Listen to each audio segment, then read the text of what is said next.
was outside the area of Judah, and this is a foreign land, and God warned the Israelites not to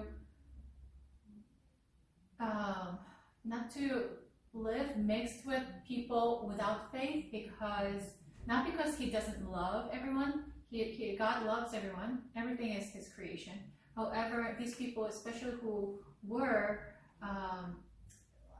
idol worshippers, if you mix with them, you're gonna actually, if you intermarry the women of those lands, then you're gonna be influenced by your wives, and your children are going to turn out to be not the God-fearers. And therefore, I want you to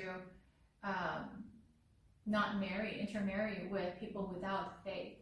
And in order not to marry them, try not to go into those lands unless you're commanded by me, right?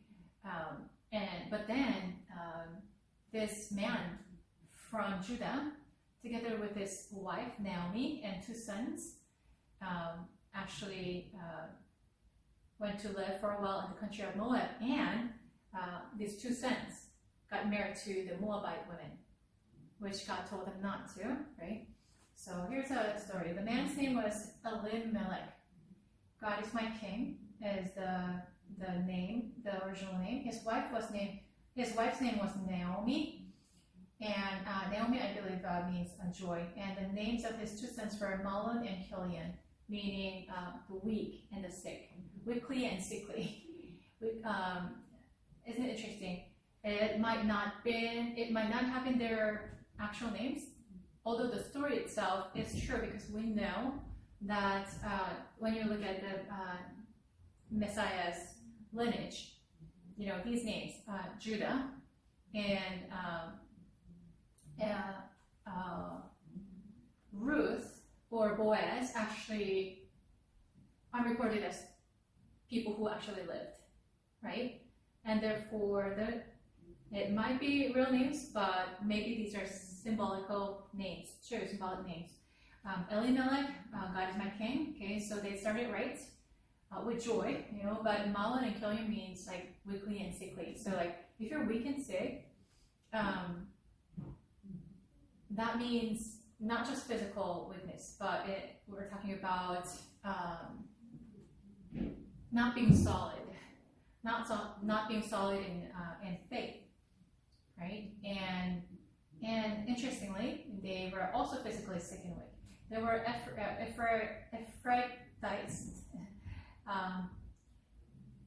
the tribe of Ephraim, okay, from Bethlehem, Judah, and they went to Moab and lived there. Now, they went to Moab, like this came out 2 times. So the fact that they left their land of Judah and moved to a foreign land called Moab, which is filled with foreign gods and idol worshippers, was something significant. Now Elimelech, Naomi's husband, died, and she was left with her 2 sons. They married Moabite women, one named Orpah and the other Ruth. After they had lived there about 10 years, both Mahlon and Chilion were also died, and Naomi was left without her 2 sons and her husband. So the weakly and sickly died, and this is connected to the death of hope, and not having faith. From the beginning, the reason they moved from the land of Judah to Moab was because they saw that Moab was a better land to live. Probably it was just filled with grains and good crops, and they just thought that it would be a better place for them to live. But see what happens when you're outside God's blessings. It's terrible. So when Naomi heard in Moab that the Lord had come to the aid of his people by providing food for them, she and her daughters-in-law prepared to return home from there. So in the first place, they moved to Moab because they didn't have food. There was some kind of famine, right? But then when they heard that there's food back home, they decided to go back. Now having lost their husband and 2 sons. With her 2 daughters-in-law, she left the place where she had been living and set out on the road that would take them back to the land of Judah. Then Naomi said to her two daughters-in-law, "Go back, each one of you, to your mother's home. May the Lord show you kindness as you have shown kindness to your dead husbands and to me." So Naomi is still a God-fearing person. Of course, they left the land of Judah, but she probably felt that being outside God's blessing is not such a good idea. And she even saw still kindness of God over her family, even when she lost her husband or two sons. "May the Lord grant that each of you will find rest in the home of another husband." So she's graciously letting her daughters-in-law go. And that's kind of a wise option, seems like, because in the past, I repeat this again, in the past, in the ancient Jewish culture and Palestinian culture, if you are a woman and if you don't have a husband or sons, then you have no means of living.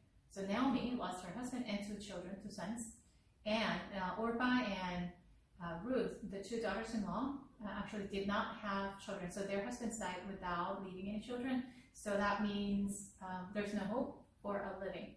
So then, you guys are still young. Why don't you go ahead and remarry and be blessed?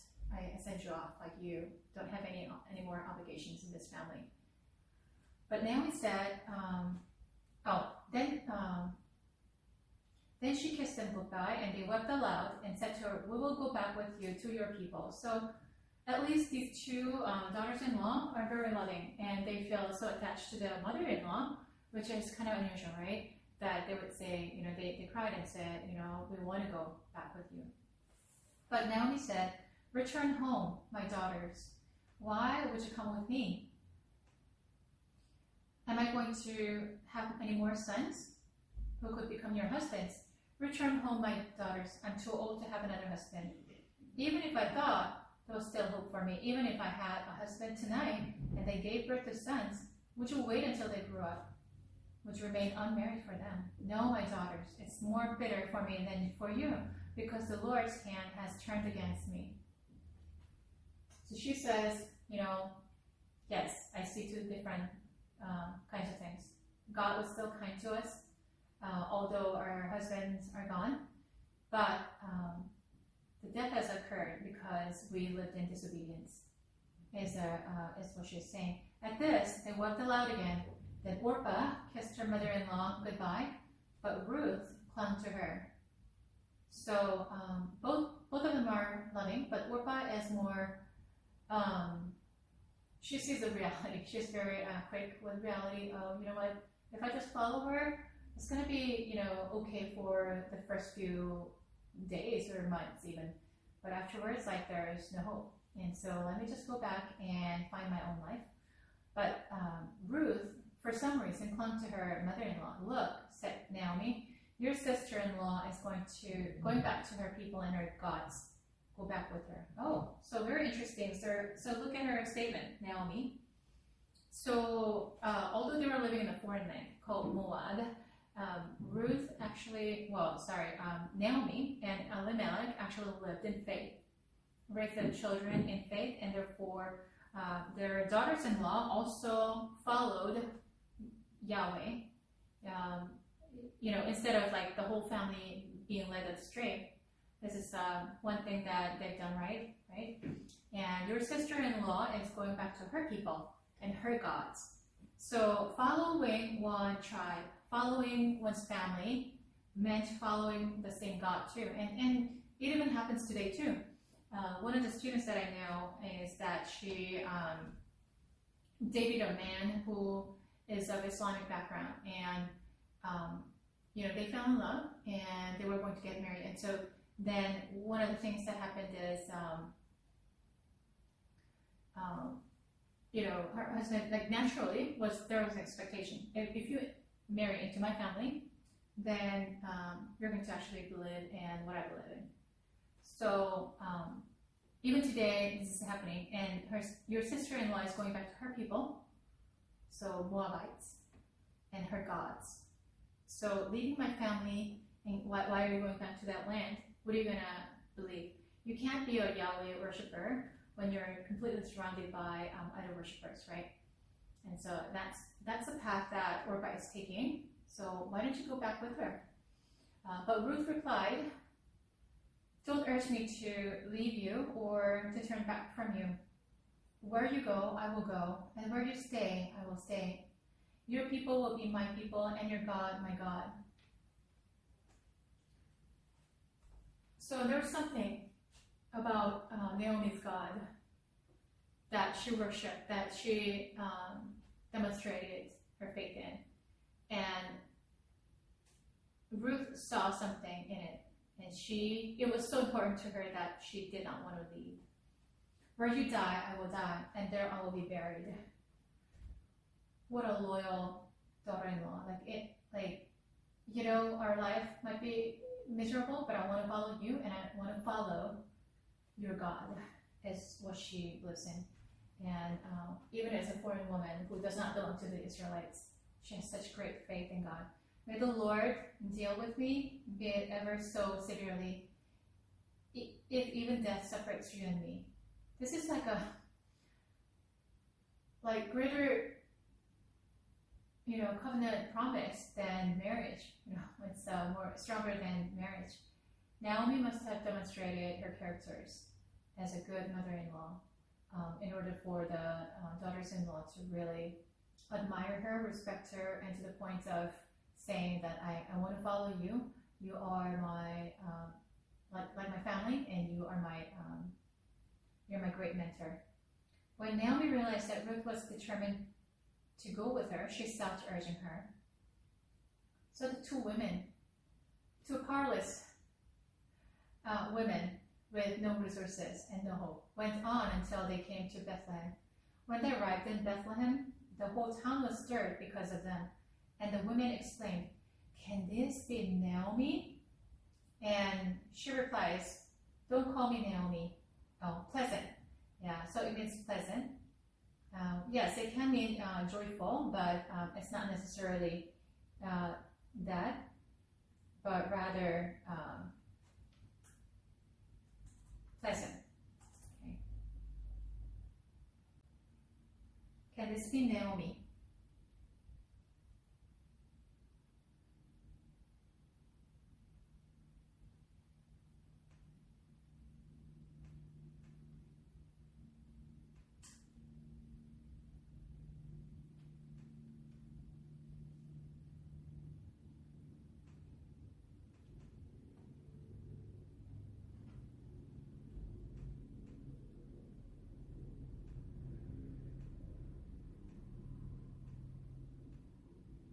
Don't call me Naomi, people.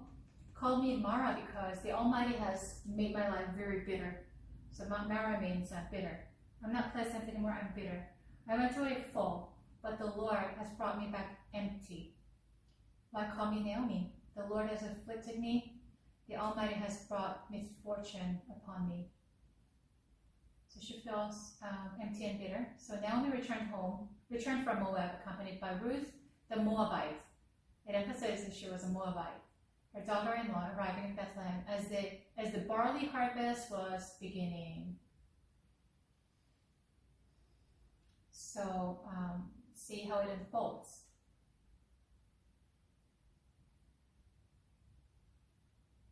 Now Naomi had a relative on her husband's side. Now, okay, right at that moment, perfect moment. A man of standing from the clan of Elimelech, whose name was Boaz.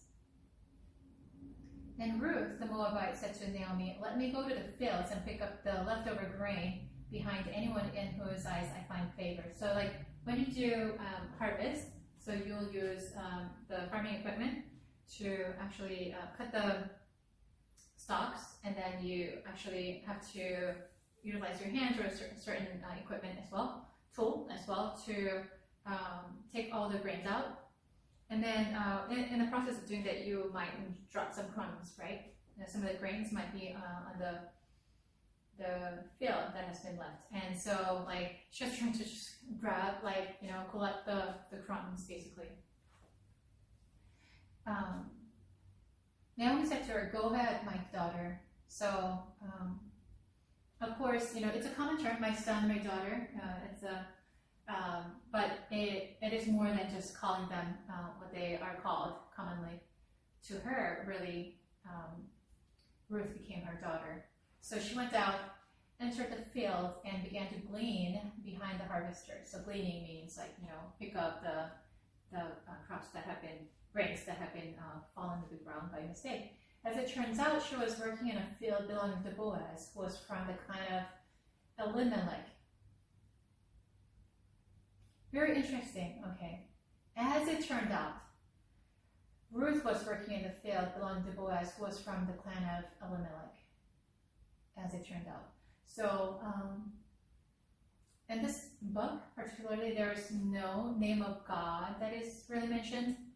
God is mentioned a few times, but it doesn't say God did this. Unlike Joseph's story or other stories that says, well, God's hands were upon them, and therefore this turned out. No, it doesn't. It never seems to give credit to God, but who is behind the scene? As it turned out, that she was in the field belonging to Boaz. God is behind coordinating, and we've seen so much of the common pattern from the biblical stories. By this time, you recognize that there is God behind. Just then, Boaz arrived from Bethlehem and greeted the harvesters. "The Lord be with you." So Boaz is from Bethlehem. Very interesting, right? So Elimelech was also from Bethlehem. Bethlehem is where the Messiah was born. And it's significant that these people actually were there. They were born there. And they're registered citizens of that region, right? And they actually were in the ancestry of Jesus' lineage. "The Lord be with you. The Lord bless you," they answered. Boaz asked the overseer. So even their greeting, it's a common greeting once again, but it involves God. The answer: Boaz asked the overseer of his harvesters, "Who does that young woman belong to?" So immediately after the greeting, he notices that there's a young woman there. The overseer replied, she was probably like a teenager, right? She probably just gotten married to one of the sons of Ruth, and one of the sons of Naomi, and then they die, right, without children. "She is the Moabite who came back from Moab with Naomi. She said, 'Please let me glean and gather among the sheaves behind the harvesters.' She came into the field and has remained here from morning till now, except for a short rest in the shelter." So she's a diligent person. And why she's so diligent? She wants to bring good to her mother-in-law. So Boaz said to Ruth, "My daughter, listen to me. Don't go and glean in another field, and don't go away from here. Stay here with the women who work for me. Watch the field where the men are harvesting and follow along after the women. I have told the men not to lay a hand on you." So protection, because if you're surrounded by workers, then you might not be in the best position to protect yourself. Like there is no protection, especially if you're a foreign woman, a young woman, you are at a risk. So, and whenever you are thirsty, go and get a drink from the water jars the men have filled. So, I told the men, the harvesters, sternly, don't lay a hand on this woman. She belongs to me. And if anything happens, then you will have to face the consequences. And at this, she bowed down with her face to the ground. She asked him, because she knows how foreigners are treated, who do not know God, and the idol worshippers are treated in the land of Judah. But she was treated with care. So at this, she bowed down and she asked him, "Why have I found such favor in your eyes that you noticed me, a foreigner?" Boaz replied, "I've been told all about what you have done for your mother-in-law since the death of your husband, how you left your father and mother and your homeland and came to live with the people you did not know before." It's a huge decision, right? May the Lord repay you for what you have done. May you be richly rewarded by the Lord, the God of Israel, under whose wings you have come to take refuge. So under his wings. So oftentimes God is described like a mother hen or an eagle. So under his wings, like mother hen or a mother eagle would gather her chicks under the wings, to protect them, to cuddle them, to keep them warm, and that kind of God. It's a feminine, it's a female image. Although God is called the Father God, He has both. He created men and women, right? And He, both men and women actually represent God's image, and therefore God has both female and male aspects. And one of the aspects is that He is like a mother hen or mother eagle who gather her chicks.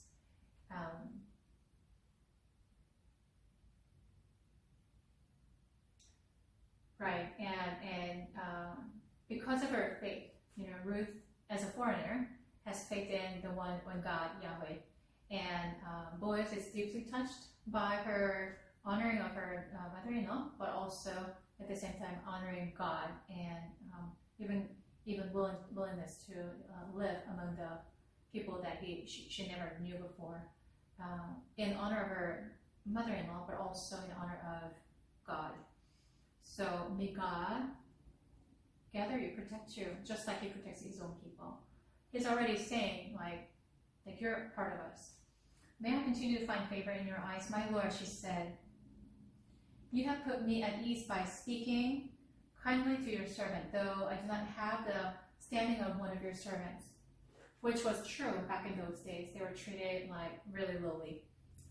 At mealtime, Boaz said to her, come over here, have some bread and dip it in the wine vinegar. This was a common meal for the Israelites. When she sat down with the harvesters, he offered her some roasted grain. She ate all she wanted and had some left over.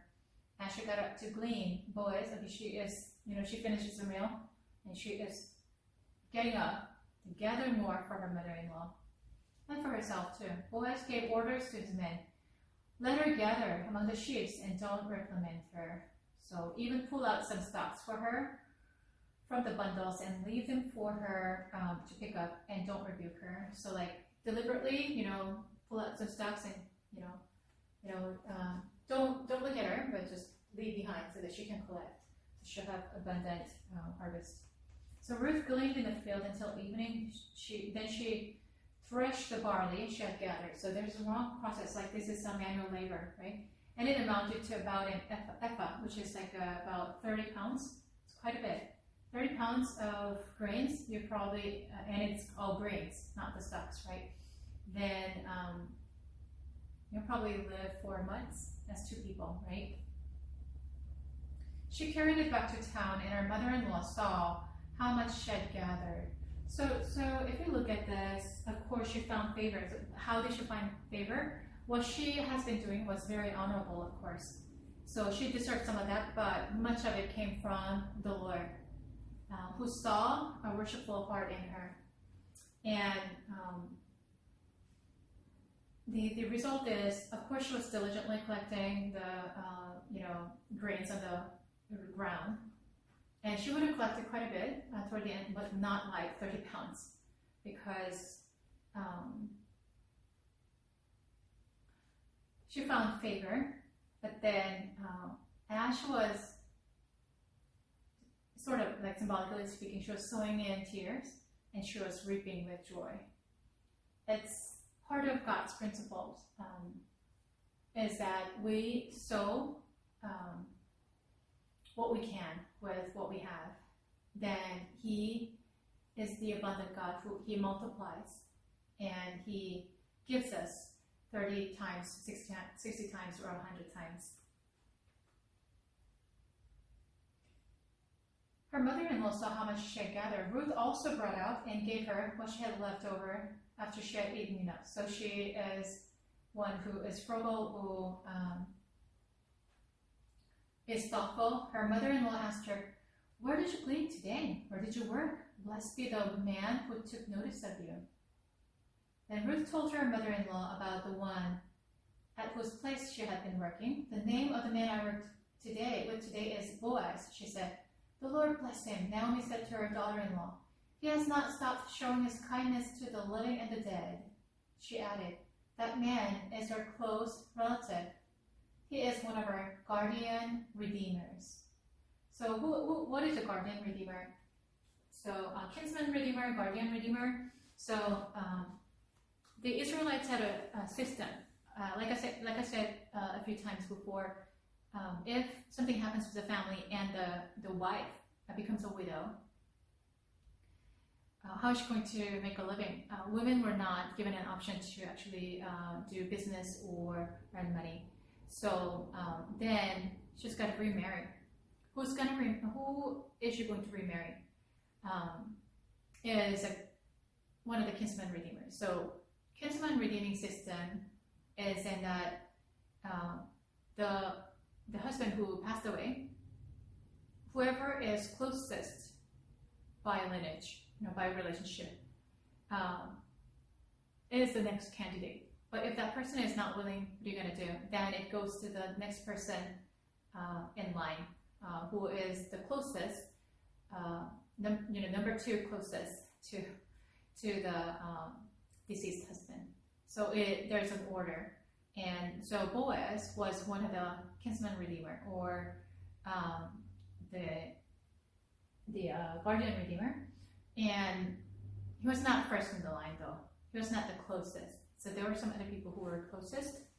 Now, by adopting, somebody else's wife, and of course, if you hate it, then you can't do it, and it goes to the next person. But once you do it, the reason is because you want this other family to continue the lineage, and that the family will be fed, make a living. So here's one of our guardian redeemers. It happens to be, right? And who's behind the scene? Then Ruth the Moabite said, okay, it keeps saying always, not just Ruth the Moabite. And she made it into the lineage of the Messiah. And there, it probably says Ruth the Moabite. It just says whose mother was Ruth. But the reason it emphasizes in the book of Ruth the Moabite, is because and there's God's law. Do not intermarry foreign women.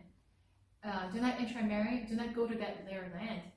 You'll be defiled. You'll start following the false gods. But in this case, she not only kept her faith, but she is a great woman of faith who gave birth to later, after she remarries, to the sons of faith. To the degree that in the lineage of faith, comes the Messiah. And she is the Moabite. She's not even an Israelite. But in the past, like unthinkable things happen.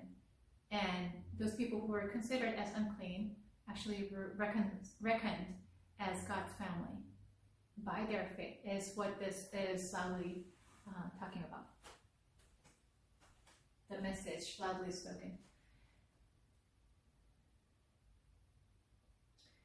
Then Ruth the Moabite said, he even said to me, stay with my workers until they finish harvesting all my grain.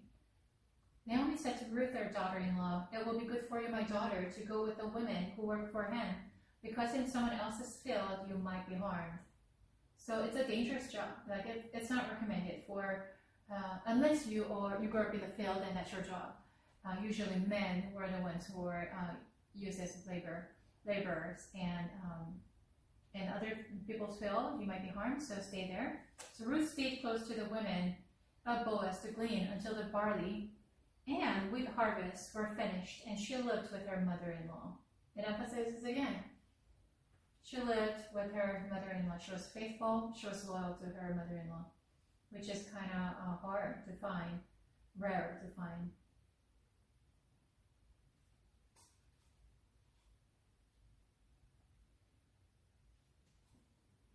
Okay, one day Ruth's mother-in-law Naomi said to her, my daughter, I must find a home for you. where you will be provided for.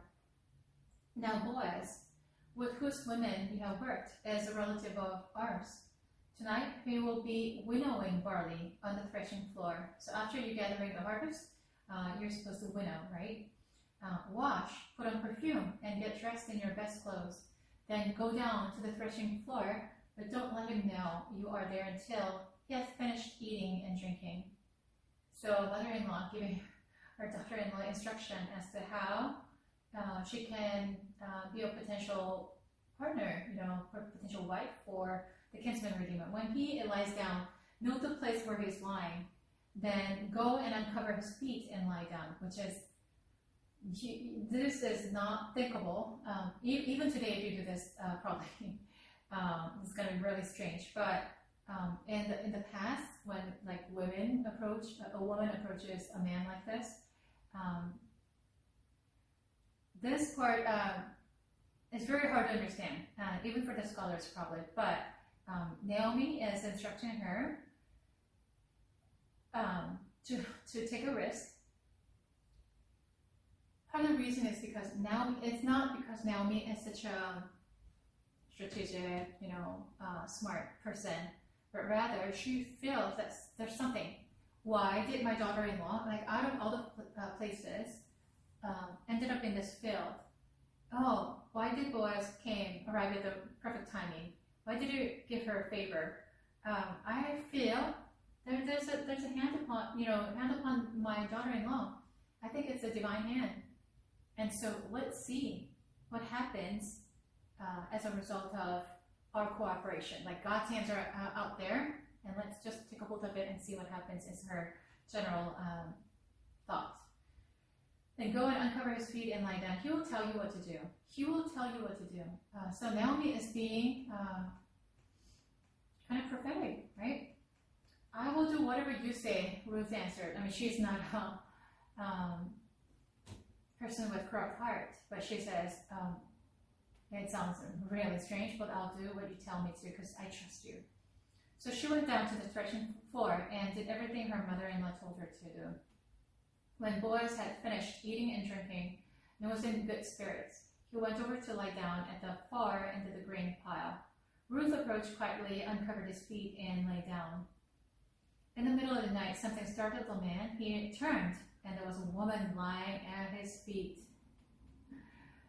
I feel for that exclamation point right there. It's very appropriate. Who are you? He asked. I'm your servant, Ruth, she said. Spread the corner of your garment over me, since you're a guardian redeemer of our family. So probably Naomi instructed her to say this. Or maybe she just came, like, this is her response. Like, now God is working through her mouth. Spread the corner of your garment over me. So like, spreading the garment over somebody, usually by a man over a woman, means I'm marrying you. I'm marrying you, I'm protecting you. So now what she's saying is, please marry me. The Lord bless you, my daughter, he replied. This kindness is greater than that which you showed earlier. You have not run after the younger men, whether rich or poor. Now, my daughter, don't be afraid. I will do for you all you ask. All the people of my town know that you're a woman of noble character. Everyone knows that she's of a noble character. Although it is true that I am a guardian redeemer of her family, there's another who is more closely related than I. So he's not the closest relative. Stay here for the night, and in the morning, if he wants to do his duty as your guardian redeemer, good. Let him redeem you.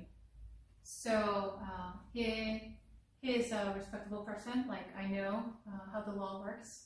And let's do it. Let's try and see. Like, I'm not holding on to you. I'm not grabbing on to you. But let another man take a chance. And that person does not take the chance, then, yes, I will marry you. But if he's not willing, as surely as the Lord lives, I will do it. Lie here until morning.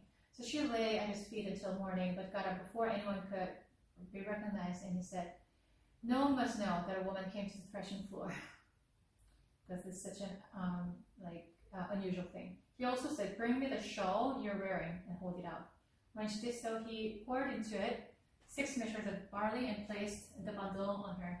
Then she went back to town. When Ruth came to her mother-in-law, Naomi asked, "How did it go, my daughter? How did your date go?" Right? Then she told her everything Boaz had done for her and added, "He gave me these 6 measures of barley, saying, 'Don't go back to your mother-in-law empty-handed.'"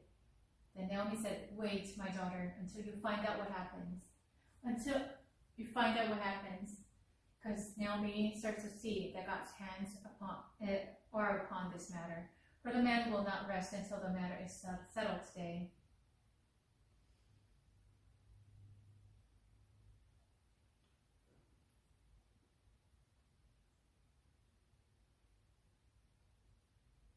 Meanwhile, Boaz went up to the town gate and sat down there, just as the garden redeemer he had mentioned came along. So just as the garden redeemer came along. Well, it's a small town probably, and you get to see your relatives quite often, but everything, remember, coordinated by God's hand. He just appears. Boaz says, "Come over here, my friend, and sit down." He went over and sat down. Boaz took 10 of the elders of the town. Okay, elders come and be the witness and guide us through this process. Sit here. And they did so. Then he said to the garden redeemer, by the way, Boaz. Okay, so we'll talk about that a little later. He said to the garden redeemer, Naomi, who has come back from Moab, is selling the piece of land that belonged to our relative Elimelech. Yeah, because she has to make a living, right? She's selling the land. I thought I should bring the matter to your attention. So who's going to buy the land along with the daughter-in-law, adopt the whole family so that the lineage can continue? I thought I should bring the matter to your attention and suggest that you buy it in the presence of these seated here, these elders. Yeah, in the presence of the elders of my people. If you will redeem it, do so. But if you will not, tell me, so I will know. For no one has the right to do it except you. And I'm next in line. Just letting him know. Okay, it's your choice. I will redeem it, he said. Then Boaz said, okay, so I will redeem it. So I'm going to buy the field, right? On the day you buy the land from Naomi, you also acquire Ruth the Moabite, the dead man's widow, in order to maintain the name of the dead with his property. Oh, by the way, you're going to redeem it? Okay, so the woman is there. At this, the garden redeemer said, then I cannot redeem it because I might endanger my own estate. Okay? So, like, if she becomes my wife, then, it may be to my harm. Like my estate, it might become a foreigner's son's property. Like I already have my children. Like I don't respect. And so you redeem it yourself. I cannot do it. Now in earlier times in Israel, for the redemption and transfer of property to become final, one party took off his sandal and gave it to the other. So there are a lot of symbolic acts going on here. This was the method of legalizing transactions in Israel. So the garden redeemer said to Boaz, buy it yourself. And he removed his sandal. Here's the deal. Do you agree? Then Boaz announced the elders and all the people, today you are witnesses that I have bought from Naomi all the property of Elimelech, Chilion, and Mahlon. I have also acquired Ruth the Moabite, Mahlon's widow, as my wife, in order to maintain the name of the dead with his property, so that his name will not disappear from among his family or from his hometown. Today you are witnesses. Then the elders and all the people at the gate said, we are witnesses. May the Lord make the woman who is coming into your home like Rachel and Leah, who together built up the family of Israel. Wow, so they're basically blessing this couple already. Let your household be like Rachel and Leah, because they are the mother of 12 tribes, right? Mothers of 12 tribes. A channel of blessing. Let Ruth, a foreigner, be a source of blessing to your own family. Be a blessing to Israel. May you have standing in Ephratah and be famous in Bethlehem. And indeed he becomes famous. Why? Because he became a forefather of the Messianic lineage. Through the offspring the Lord gives you by this young woman, may your family be like that of Perez, whom Tamar bore to Judah. It was an incestuous relationship. However, even this like strange things that seems immoral, God works out His plans, and so Tamar was Judah's daughter-in-law, and she was childless. She lost her husband. It seems like she had no kinsman redeemer, so she actually had to. Oh yeah, she had younger brothers of her husband, but parents did not want to give out the younger brothers. So then she actually ended up having an affair with her father-in-law, which is terrible. But then through that action came Perez. And so like Jesus' lineage is not clean. It's like totally messed up. And why is it so like vividly and without any reduction, without any like subtracting, like taking out like dishonorable names, shameful names, and why did these names make it into the Bible? Something to think about.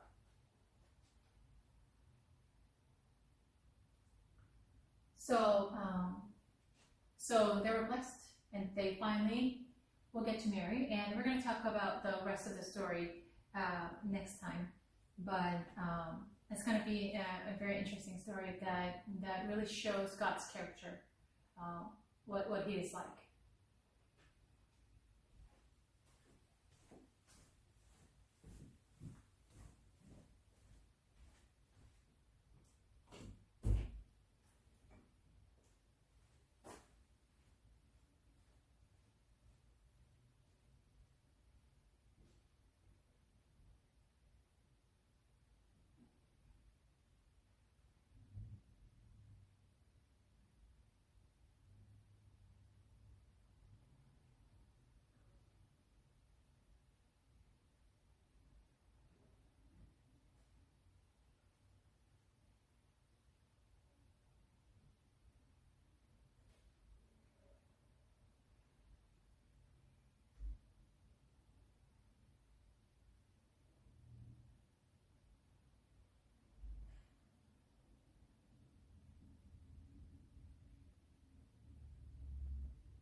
Now we're moving on to page 617.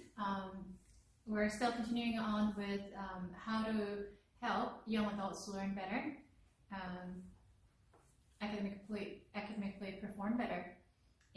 course, academic performance does not have to do with cognition only. We talked about the fact that there are multiple factors that come into play. And so, let's see. Definitions of key factors and foundational components of young adult success.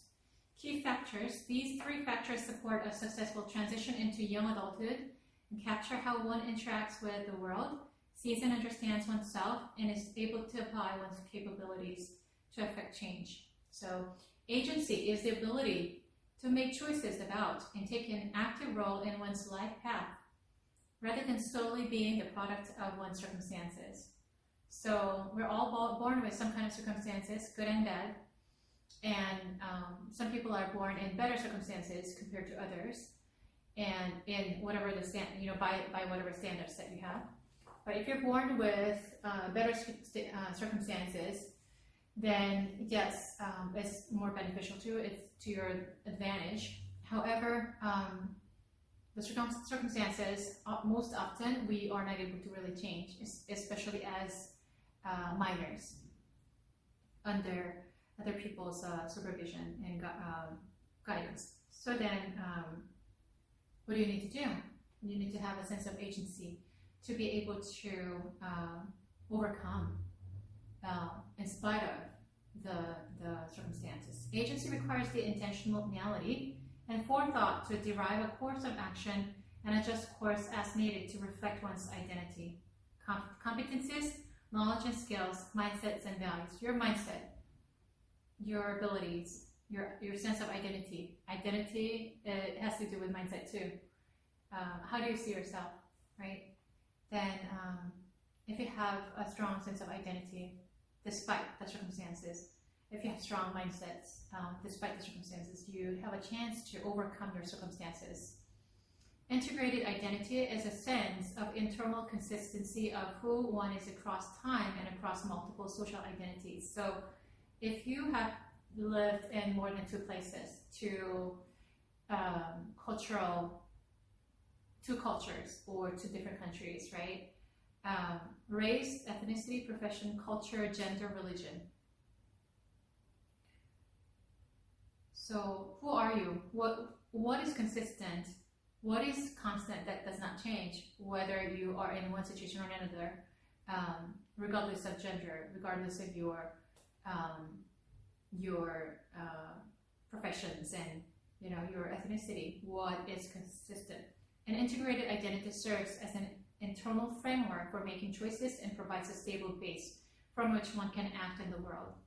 Competencies are the abilities that enable people to effectively perform roles, complete complex tasks, or achieve specific objectives. Successful young adults have sets of competencies, critical thinking, responsible decision-making, collaboration, that allow them to be productive and engaged, navigate across contexts, perform effectively in different settings, and adapt to different tasks and setting demands.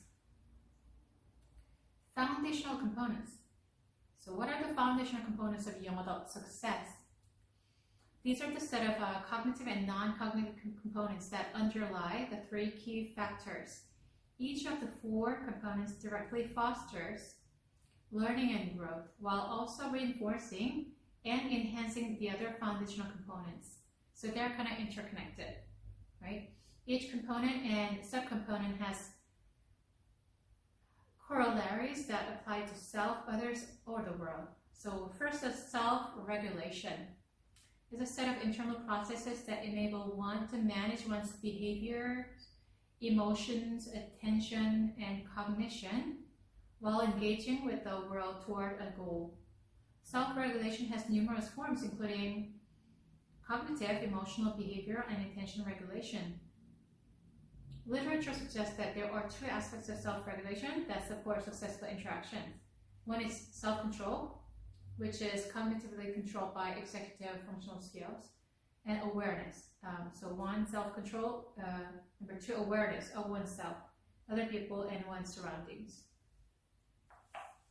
Knowledge is a set of facts, information or understanding about oneself, others, and the world. Skills are the learned abilities to carry out a task with intended results or goals. Skills can be general or domain specific or can be academic, technical, professional, cultural, or institutional in nature.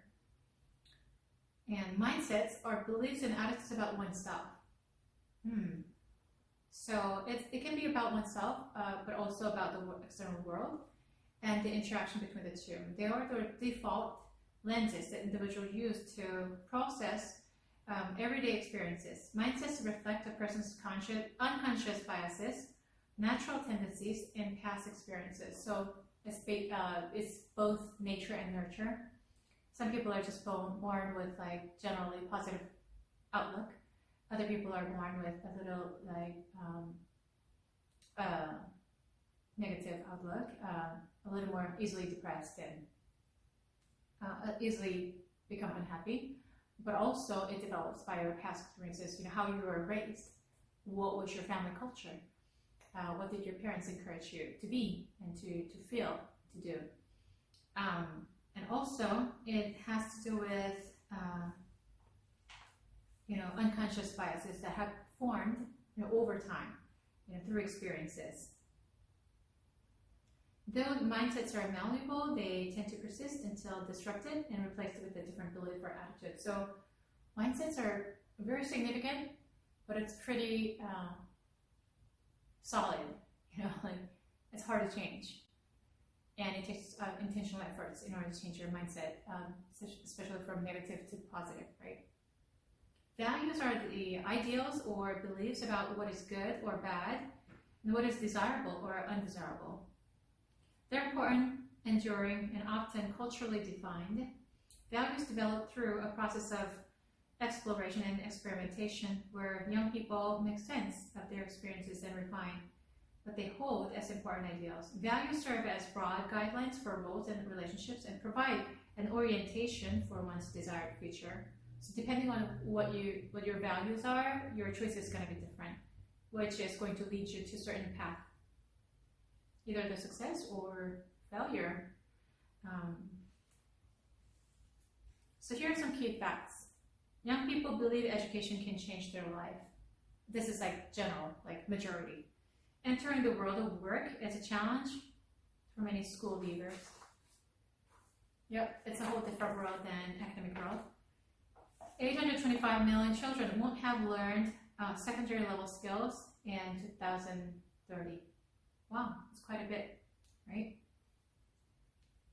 School to work transitions for millions of young people, the reality is very different. School to work transitions are often protracted, meaning they're not given enough preparation. They're not given opportunities to actually prepare for it. And in many cases, trap people into low quality work, ladder to nowhere. They just grab a job because they were not prepared and also because there was lack of guidance. It takes young people in low and middle income countries about a year and a half on average to break into their labor market. Wow, that's quite a bit, right? After graduation, some people get a job immediately, but other people don't, right? And a staggering 4.5 years to find their first decent job. The transition is considerably longer for the most disadvantaged young people and those with low levels of education skills. So education, although education may include, practical knowledge, it can be like a certificate program or some kind of skills, but generally your education level is important in terms of going into the job market. They're more likely to transition to low-paying and low-skill jobs. For girls, the mismatch between aspirations and transitions to work is stark. So I think I'm pretty competent, I think I can do up to here.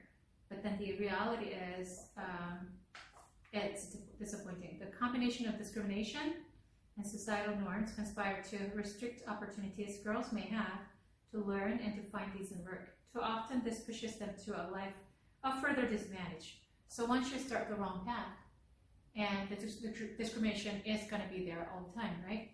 Exploitation, early marriage, or becoming a mother far too early. So then if you marry too young and become a mother, your primary responsibility is to take care of the infants. Infants take a lot of energy and attention, and you can't take your eyes off of them. As they're very young, you cannot do other things because it's very demanding. And if you do other things, then probably the child is going to turn out to have like developmental issues and relational issues and all that, cognition issues. And it's going to be harder in the later future if you have to try to find the remedy and try to like kind of, to intervene later. It's better to focus your attention on them while they're little. It's not a minus in the long term. It's a minus if you do something else. Leave them alone and later try to fix it. It's going to be really hard and they're not going to be completely fixed. Learning and skills crisis. The evidence points to an unmistakable learning and skills crisis. Millions of children and young people are struggling to develop even the most basic skills they need. At the current rate of progress, these skills deficits will continue to persist, signaling the urgent need for accelerated and collective action. So the 2030 Skills Scorecard by the Global Business Coalition for Education and the International Commission on Financing and Global Education Opportunity 2030 Skills Scorecard, mouthful, makes these stark projections. By 2030, there will be 1.6 billion school-age children in low and middle-income families. 420 million won't learn most basic skills in childhood. 825 million will not acquire basic secondary level skills, which is a measure of workplace readiness. Despite the hope that youth experience for the future, the deck of cards is stacked against the poorest children and young people from their earliest years, with consequences for their own life chances and the stability and prosperity of their countries.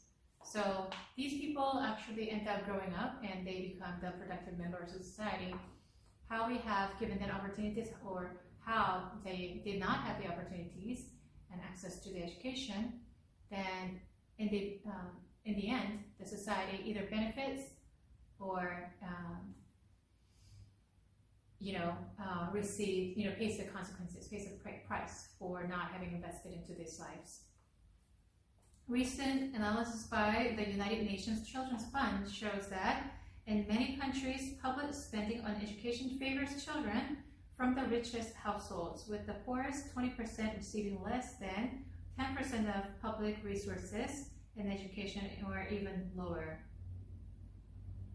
As a result, the most disadvantaged children are less likely to receive the education and skills they need for a better future. So I guess being in a good school district matters, right? That's part of the reason why Asian families are concentrated in certain areas.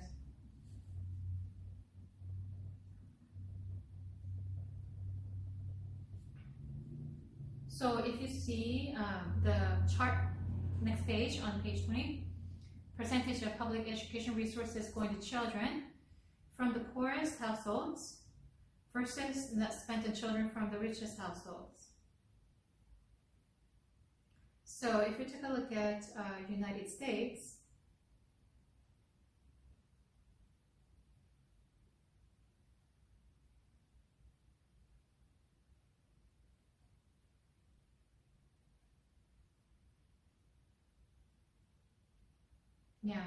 for some reason the United States is not listed here, but you can see the disparity here. In some countries, children from the poorest households get as little as 10% or less of the entire resources available.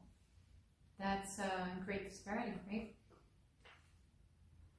Okay, countries that invest more in primary schooling have fewer 10-year-olds in learning poverty.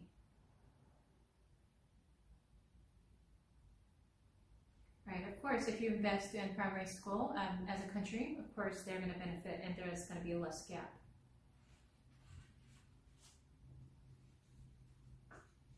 Right, so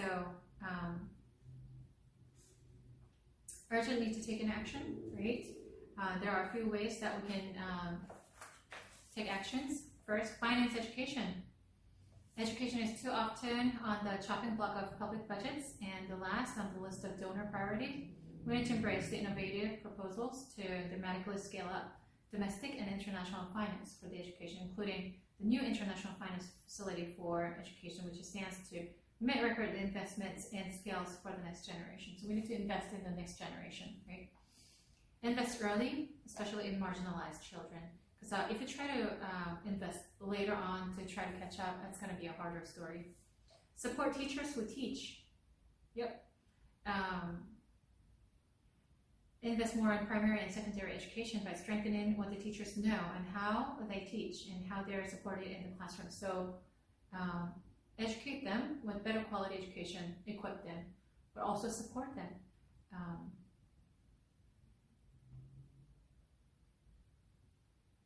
Reduce teacher absenteeism, address high repetition rates, and low levels of learning. Basically, reduce wasting of time. And many of the people would say that the teachers actually receive too little for their hard work. And so we need to really give them what's commensurate of their effort and level of competencies. Anytime, any place, learning and skills important. Multiple pathway to learning needs to be available to youth. So invest early on, then you'll be able to see the real good fruit out of that. Next generation partnerships between business and government. It's time for industry leaders and governments to work together to better align labor market needs with education and training systems. So like, I'm hearing from youth that they actually have an elective course called something related to career. So early on, they're learning about what career options are there and what they need to do in order to get a job in those career markets, which did not exist at all when I was growing up. But it's a good thinking. Yes, they do need to learn the liberal arts, general education.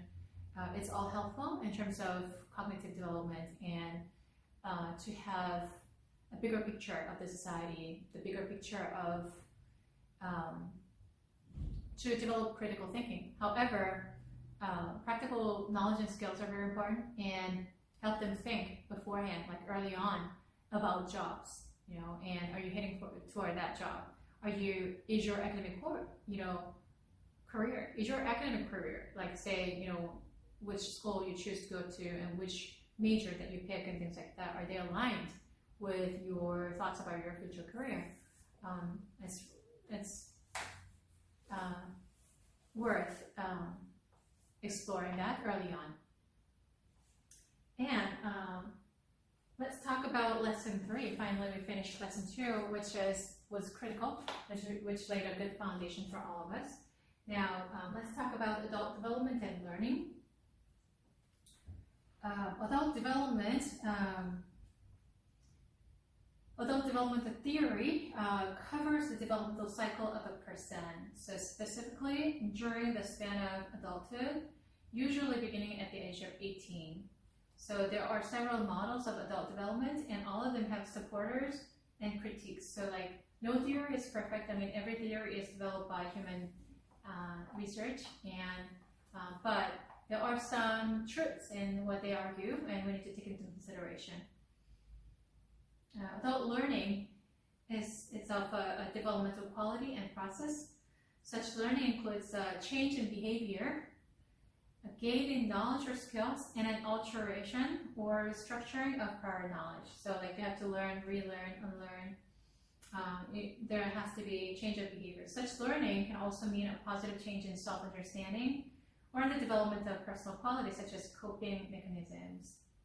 So once again, it's more than just cognition, right?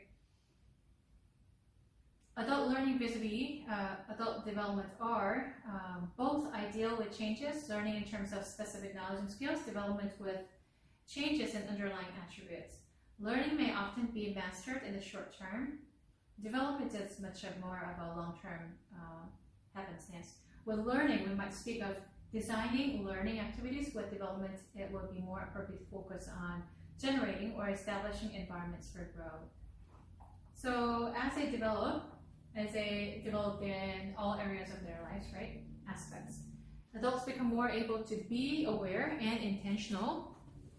They connect with others. They're better able to make their own meaning. They become more collaborative. collaborating is quite a bit of skill, right? Take initiatives and risks. Be independent and interdependent.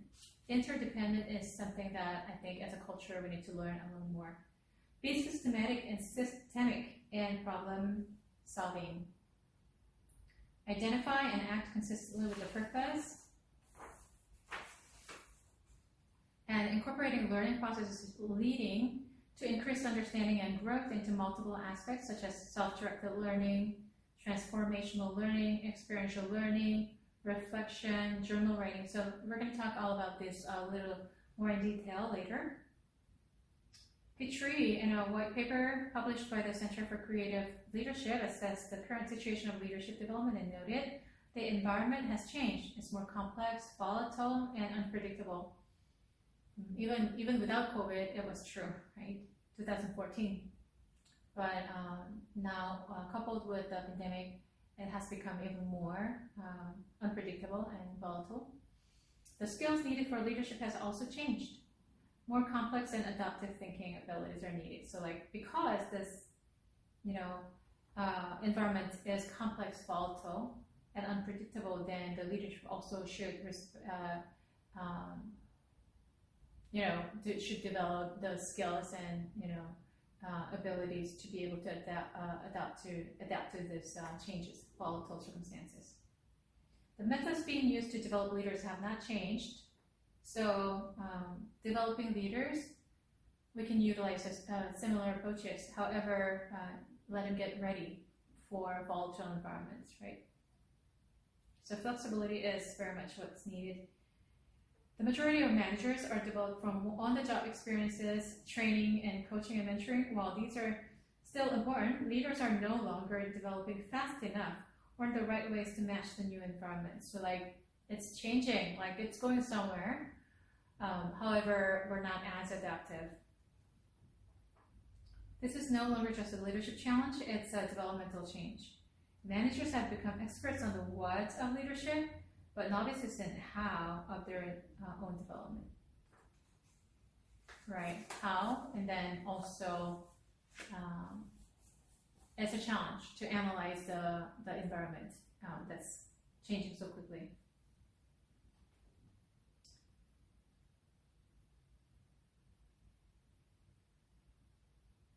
So 1 to 3 modes, if you say the modes and stances are very much about how people relate to and operate in the world. Okay, stance 1 is doing well, stance 2 is doing better, and then stance 3 is doing better things together. They're helpful in designing learning activities and analyzing training programs. For example, at one organization, when the leaders assessed their training activities, they found that while their intention was to build a workforce capable of problem solving and initiating actions, the methods they most frequently used were lectures, didactic instruction, and question and answer sessions. So then it's the methodological approach does not seem to really be the best methods to help these people develop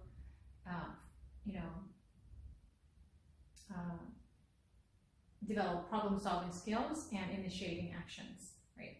So then they substantially changed their approach. So the organizations received the feedback and then they actually modified.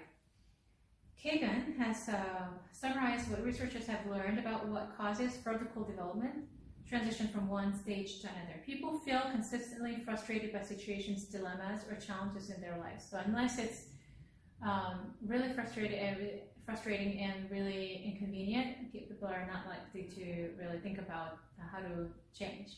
It causes them to feel the limits of their current way of thinking. It is in an area of their life that they can care about deeply, so it's important to them. There's a sufficient support that enables them to persist in the face of the anxiety and conflict. So then when the situation becomes really frustrating and they're in a dilemma, the constant dilemma, then they make people, start thinking differently. Adult learning. What is adult learning? Adult learning is simply a situation where adults are pursuing education. This can be done in a formal setting in higher education, or trade school, It could be apprenticeship, could take many forms. This can also be done for adults who simply want to learn a skill and pursue education in order to learn that skill. There are many techniques and theories about how to effectively educate adults specifically, making adult learning an important point of study. For many experts, children and adults are very different when it comes to how they learn, so different techniques must be used in order to make learning effective for adults. Difficulties of adult learning. Adult learning can be difficult for many reasons, including lack of time. Learners who are adults often have full-time jobs and sometimes children or other dependents that are relying on them. So learning is not the first priority, or at least it's not receiving their full attention. This can make finding the time to continue learning very difficult. And then self-doubt. It's common for learners to feel that they're too old to continue their education. They may feel it's too late and they have missed their chance. That's simply not true. You're never too old to pursue a degree. It's never too late for you to follow your dream. Neuroplasticity.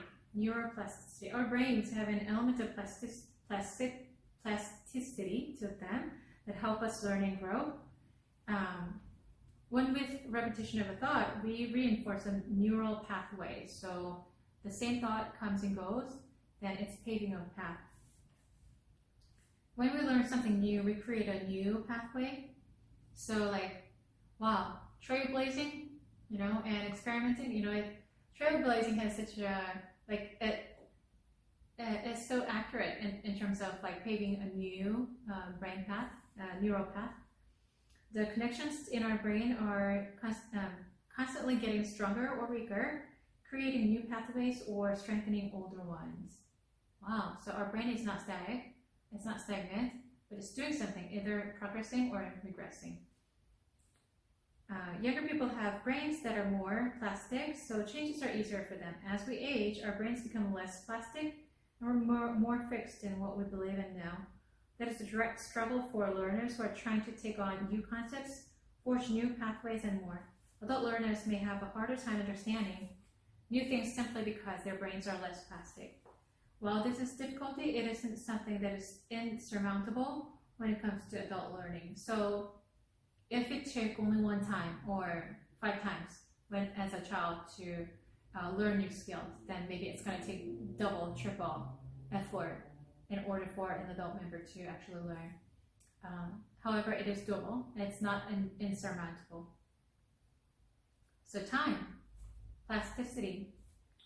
Financial barriers is number 3. Younger learners may have the parental help when it comes to higher education, but that's not usually the case for adult learners. Contradiction. Some of the things adult learners will learn in their education may be different than what they thought they knew or learned before. So they already acquired certain knowledge and skills, and they have certain worldview, and they have certain perspectives on certain matters. Now, as you learn, it has to change. This can be difficult for adult learners to wrap their heads around. Their previous knowledge base may have to shift to make a room for new things, and that takes some mental power. Lack of support. It can be overwhelming to try to tackle learning a degree without support. And so you're on your own, while you are expected to support your own dependence, right? So it can be very challenging. Major adult learning theories. Number 1, andragogy. Malcolm Knowles popularized the concept of andragogy in 1980. Andragogy is the art and science of helping adults learn. So pedagogy is different. Pedagogy is the art and science of helping children learn. Knowles and the andragogy theory says that adult learners are different from children in many ways, including they need to know why they should learn something. So children, if you present something to them, they'll just very flexibly and with an open heart, they will just pick up anything, unless it severely contradicts their conscience, right? But we have to know why we're learning something. They need internal motivation. We want to know how learning will help them specifically. Give me some practical results. And because you are old enough and have experiences not all learning is essential. Not all learning is helpful. So you want to know why you're learning, if it's going to actually benefit you. But at the same time, because you have limited time and resources, you also want to pick out something that will be most beneficial for you, right? They bring prior knowledge and expected experience that form a foundation for their learning. So it can be a good foundation, but also it can hinder learning new things. They're self-directed and want to take charge of their learning journey. Like I've done enough of classroom, I've been guided so many times, and I kind of understand what my strengths and weaknesses are. I know how to learn the best, and so self-directed learning can be the best way. They find the most relevance from task-oriented learning that aligns with their own realities. So that's andragogy. And number 2 is transformative learning. Jack Mezirow developed this learning theory back in the 1970s. The transformative or the learning theory is focused on changing the way learners think about the world around them and how they think about themselves. So mindset, right? For example, learners studying religions of the world may gain new perspectives on their principles and thoughts about regions and cultures as they learn more about different religions. Their assumptions may change based on what they learn. Sometimes transformative learning utilizes dilemmas and situations to challenge their assumptions and principles. So it could be right or it could be wrong. Learners can use critical thinking and questioning to evaluate their underlying beliefs. What I have been believing, what I have been assuming, is that even valid? To learn from what they realize about themselves in the process. So like in the process, like, oh, that's no longer holding true. Like, okay, what new things do I need to learn? There's a criticism that transformative learning doesn't account well for relationships, feelings, and cultural context, making learners feel unsafe or nervous to share their thoughts with teachers or other learners in an educational setting. Yeah, so depending on what kind of setting you're in, you can feel free, or other times you don't feel as free.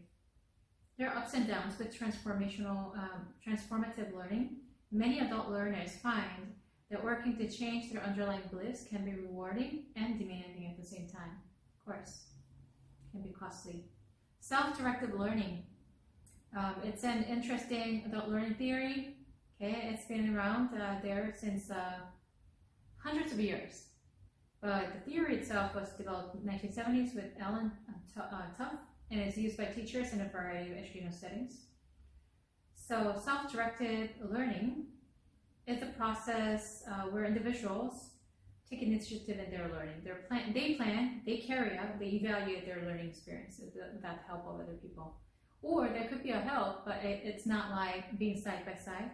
Learners set goals, determine their educational or training needs. They determine what they need, implement a plan themselves, and more to enhance their own learning. Self-directed learning may happen outside the classroom or inside of it, with students working by themselves or collaborating as part of their self-directed learning process.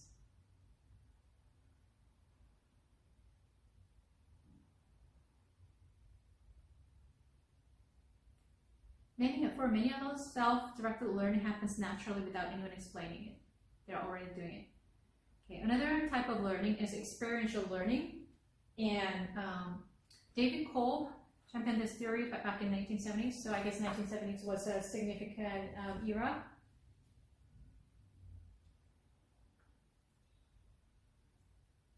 Drawing on the work of other psychologists and theorists, experiential learning theory focuses on the idea that adults are shaped by their experiences, and that the best learning comes from making sense of your experiences. Like you carry with you certain experiences, now reflecting on it. Okay, so these are the points that I learned. These are the principles that I learned. This is the pattern that I found out. Instead of memorizing facts and figures, experiential learning is a more hands-on and reflective learning style. Adult learners are able to utilize this theory and learn by doing, instead of just hearing or reading about something. So role play, hands-on experiences, and more are all parts of experiential learning. So like actually do and experience it. Even in a more artificial setting. Like it's not going to be a natural setting because you're trying to kind of create an environment, like create the experience, right? Critics of experiential learning say that there are many benefits to non-experiential learning also. These critics suggest that there is a great value in goals, metrics, decision making and details that can be overlooked in experiential learning metrics. So because when you it's harder to measure experiential learning. But many adult learners find that this is more of a hands-on approach. Is a great option for them. Instead of reading or memorizing, adult learners can utilize their past life experiences and their current understanding to improve their education. Project-based learning, as early as 1900, John Dewey supported learning by doing method of education. So learning by doing, right? Project-based learning is sometimes called problem-based learning. It's similar to experiential and action learning. In that, the overall idea is to actually do something to help you learn instead of reading or hearing about it. So project-based learning utilizes real-world scenarios and creates projects for students that they could encounter in a job in the future. Students can choose their own projects and pursue things they're interested in, which is a great option for adult learners who need real-world applications from their learning. The major criticism of the project-based learning is that the outcomes aren't proven. And there isn't enough evidence to show that project-based learning is as effective as other learning methods. So there's a research need right there, and maybe it's worth exploring, because people are verbally giving reports that this is one of the best ways for them to actually learn.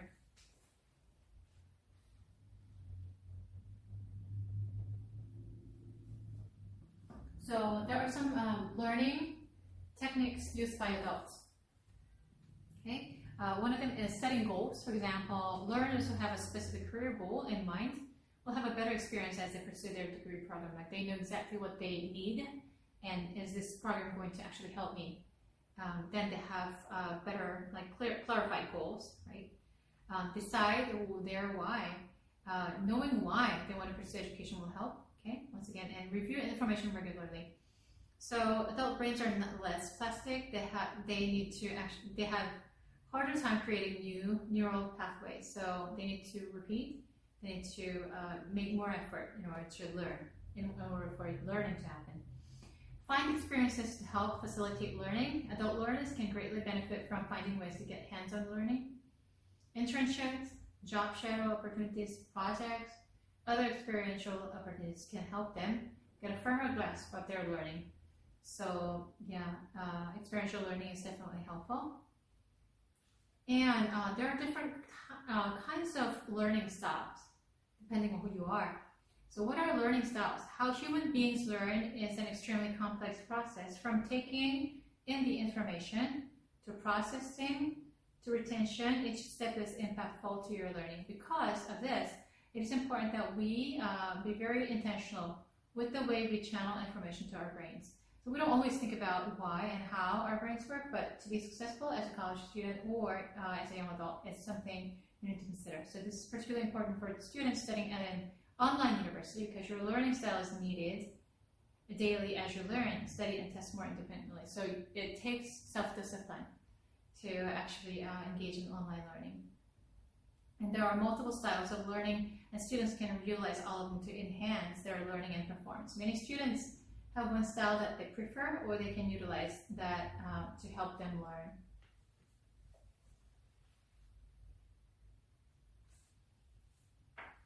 So, what is my learning style? How do you know, right? How have I studied in the past? Yeah, it takes a lot of reflection, intentional reflection. How am I currently studying, like right now? What's helpful? It may have changed.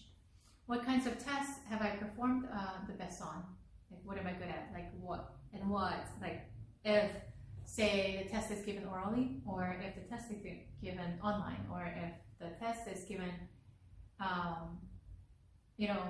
in an experiential way. What do you do? When do you do the best? What kinds of tests have I performed best on, and how did I study for them? Like, how did you study? That's your learning style too. Do I take a lot of notes? Do I quiz myself to remember information, draw pictures, or something else? Are you visually oriented, or are you a visual print learner?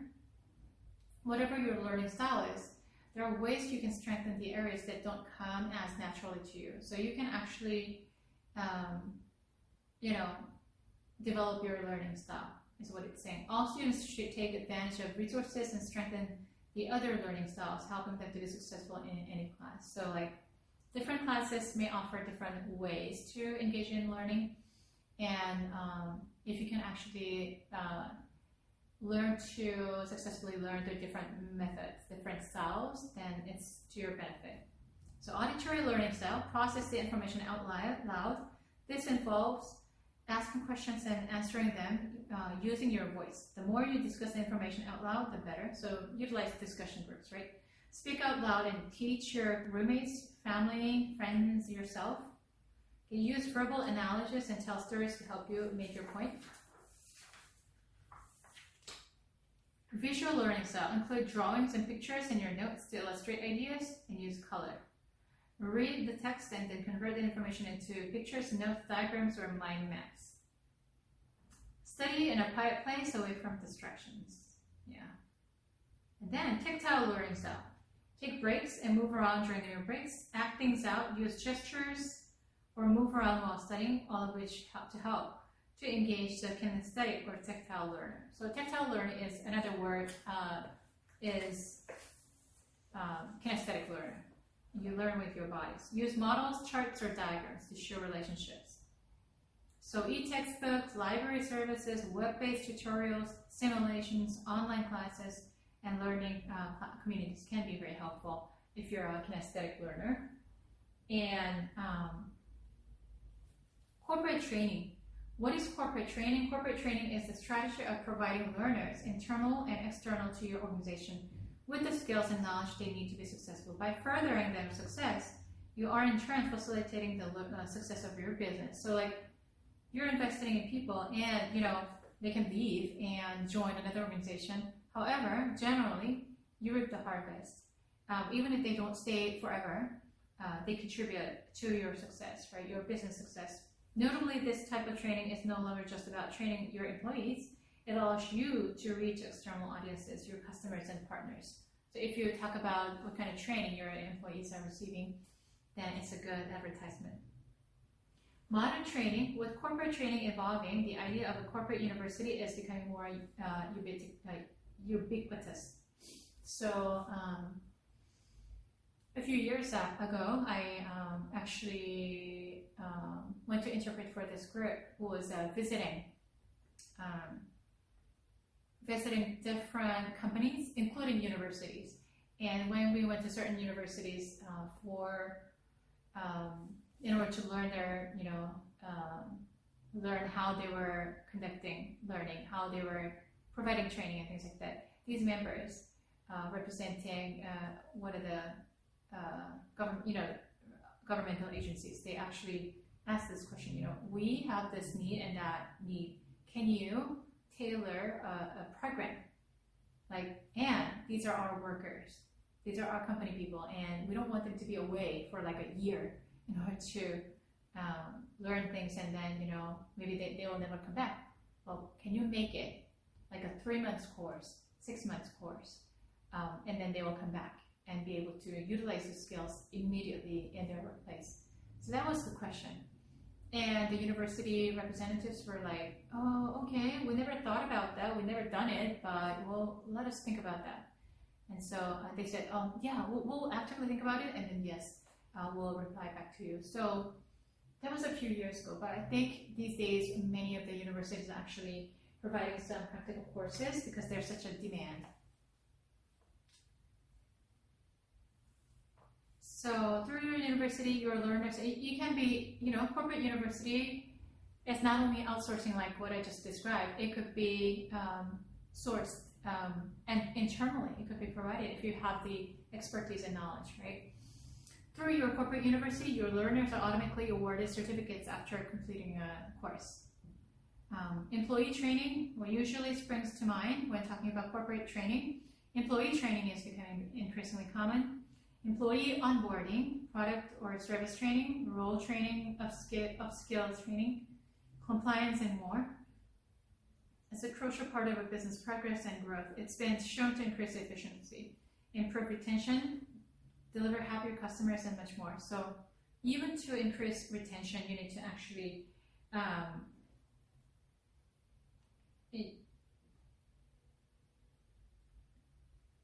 you need to actually provide the appropriate training, because like without the skills and knowledge, and you're like, okay, why are you not doing your job, or why are you not doing your job fast enough, or why are you not doing your job correctly?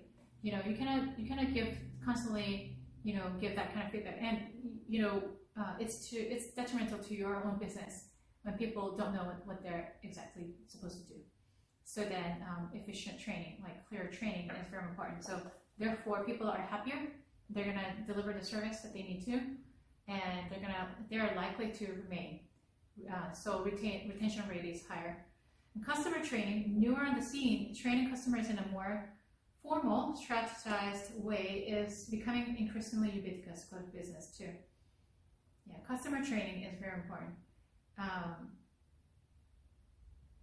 How to use a product or service, you know, so that's going to actually cut down on your business costs, because then they're less likely to call you and say, I don't even know how to operate this program, like tell me. And so it's going to take more of customer service line, right? Partner training done concurrently with your partners and customers, or just the partners alone. It's going to actually make your partners successful. Therefore, in turn, there's a synergy going on, and it helps your business successful as well. And how to develop a corporate training program. So building a corporate training program is a smart move, and starting a formal training strategy for your business can be intimidating. So if you're like, okay, I guess our employees need training, but how am I supposed to start? It can sound like a daunting task, but there are ways to do this. So number one, start somewhere. You have to start somewhere. Like, don't sit there and say, you know, I have to come up with a perfect curriculum, and I don't know how to make a perfect curriculum. But start small. If you have multiple types of training you want to deliver, then you dive in and start where you think should benefit. Like, first you set up the compliance training, then 6-week onboarding strategy for new hires, then product training. Like, there should be like a sequence. So it's gradual, achievable, and builds training momentum. Yeah, once the employees are trained for the very basics, then they're probably ready to take on more training. From then on, you can decide the next training and development steps for your organization in a manageable way. So make it manageable so that, well, it's a business and it has to be operated, right? So then, like, how much of time are you going to take away from their work time, and how much of your time are you going to invest in? But then in the long term, because it's going to be beneficial, it needs to be there, but there's a fine balance. How to deliver the training is very important. Face-to-face, classroom-based, could be a learning management system, like it's like a scalable and efficient way to deliver training. So have a learning management system. Blended learning, a combo of face-to-face and learning management system. So I think there's a trend. The trend has been evolving pretty quickly, and now it's like I think hybrid is pretty popular. And set goals. Implementing training is important, but it's only valuable when you have training goals to measure its success. With each type of training your business starts to deliver, you need to decide and set achievable goals. So for a business implementing employee training, it could be to improve employee retention by 25%. That's a lot of money being saved, and your time too, because whenever a new employee comes along, this person has to adjust to the new environment, you know, learn the ropes. You have to adjust to the person. You have to provide the space and time and effort in order to make this person be fit for the job. That's a lot of effort. Whenever a new employee comes in, you know, there's a challenge for everyone. So retention by 25%, that's pretty good. For customer training, it could be to increase product adoption by 15%. Yeah, so these are very practical tools. The reason I'm talking about like corporate training and effective teaching is because I believe that education is now not just in a classroom setting. and it needs to be available in every circumstances, including corporate setting. And many of the companies are now going toward, they are investing their time and effort to make learning happen within an organization, because they found out that retention rate becomes higher, and because rather than looking for a new personnel who seems to have all the skill set that you need, it's harder to find those people, and it's better if you have an employee who already has mastered, learned to adjust to the company and likes the company and the work itself, and then train them. Then it's going to be even better than trying to bring in a new person. And so make your employees more fit for the job rather than looking for a new person. Looking for a new person is sometimes needed, and it's absolutely needed. But when there's such a high attrition rate, it's not good for the organization, and it's not a good sign. Usually a successful company has long-lasting employees and happier employees. So I believe that as educators, you might be placed in a corporate environment. You might have to bring in education for them, education and training. And you may have your own business. If you have your own business, you need to train your employees. And these are some practical tools that you can utilize in your personal and business setting, or for your own career as an educator. So having said that, let's close in prayer. And we're going to talk about 5 pillars of adult learning theory. So there's so much to learn, and all this information is kind of practical for all of you. And hopefully you'll be able to utilize all this in your own given setting. Okay, let's pray.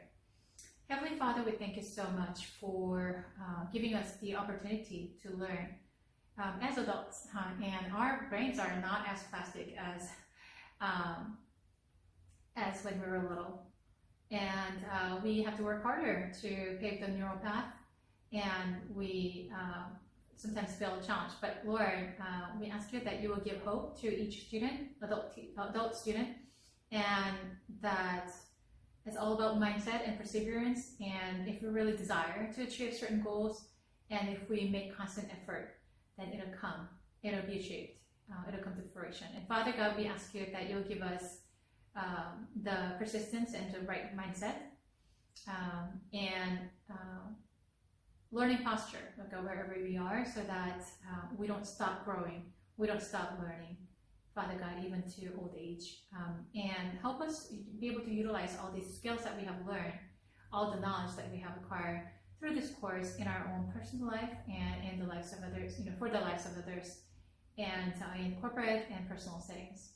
We pray this in the name of Jesus Christ, our Savior and Lord.